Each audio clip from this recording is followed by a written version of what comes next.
la stabilité et la confiance nécessaires à la reconstruction économique. Alors que cela plaise ou non, pardon, que cela plaise ou non, moi j'accepte d'entendre des choses qui me déplaisent, et ayez l'amabilité d'accepter également d'entendre des choses qui vous déplaisent. Les indépendantistes représentent une part, et c'est pas de ma responsabilité non plus, hein, mais représentent une part significative. Oui, j'arrive. Mais oui. Oui, mes amis. Je vais vous en parler. Oui, on va en parler. C'est drôle parce que c'est étonnant. C'est marrant. Je vais quand même terminer mon discours si vous avez l'amabilité de me laisser parler. Merci. Que cela plaise ou non, et ça ne vous plaît pas manifestement, ça ne me plaît pas non plus, mais c'est ainsi. Les indépendantistes représentent une part significative de la classe politique calédonienne. Ça, c'est pas de ma responsabilité. Hein. Et aussi de la population. Et malgré l'espoir de certains, bah oui, c'est vrai que les 3 référendums ne les ont pas fait renoncer à leur projet d'indépendance. Et c'est terrible. Non mais, pardon, mais excusez-moi, mais je ne fais qu'affirmer la réalité. Hein. C'est un constat que je suis en train de faire. Vous me faites, pour certains, penser à celui qui en veut au médecin qui vient vous annoncer que vous avez un cancer. C'est pas de sa faute. Hein. C'est juste, il le constate. Donc on est obligé de réfléchir avec la vérité de la Nouvelle-Calédonie aujourd'hui. Pas le rêve auquel on a cru.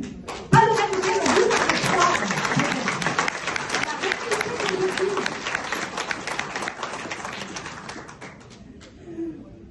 On peut trouver ça, le fait qu'il refuse de renoncer après 3 référendums, madame.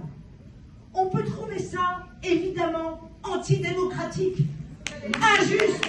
On peut s'en agacer, on peut le déplorer, on peut s'en inquiéter. Mais c'est ainsi, et pardon de vous le dire, ça aussi c'était prévisible. Et ça a même été prévu par ceux qui ont rédigé l'accord de Nouméa. Il faut le relire, cet accord de Nouméa. Qu'est-ce qu'il dit? Et moi j'aimerais que ceux qui l'ont signé quand même, qui l'ont défendu, j'en étais pas de ceux qui l'ont défendu. Mais j'aimerais que ceux qui l'ont défendu nous expliquent à ce moment-là pourquoi est-ce qu'ils ont signé dans l'accord de Nouméa un propos qui dit si le non gagne au cours des 3 référendums successifs, eh ben, il faudra se remettre autour de la table pour réfléchir à comment on arrive à l'indépendance. Hein. C'est ça qui est marqué dans l'accord. Mais c'est dans l'accord.